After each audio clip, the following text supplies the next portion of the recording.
Award নিয়ে পূর্ণিমার বিস্ফোরক মন্তব্য।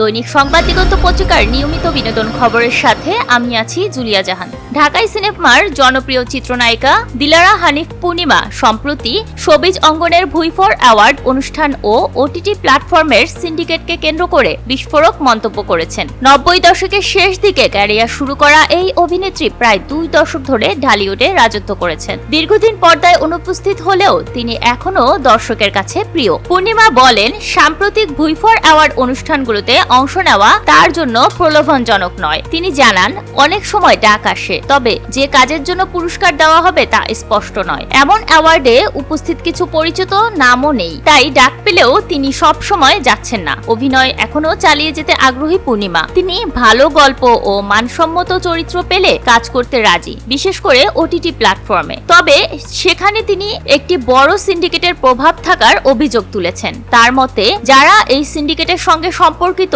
শুধু তারাই সুযোগ পায়, অথচ মেধাবী শিল্পীদের সুযোগ দেওয়া হয় না। পূর্ণিমা আশাবাদী, যোগ্য সম্মান ও ভালো গল্প পেলে তিনি অভিনয়ে ফিরে আসবেন। তিনি কিছু ওটিটি সিরিজ যেমন মহানগর, কারাগার ও গোলাম মামুন পছন্দ করেছেন। তার দাবি, যে কোনো প্ল্যাটফর্মেই কাজ হোক, সেখানে যোগ্যতা অনুযায়ী মূল্যায়ন ও শিল্পের মান বজায় রাখা উচিত।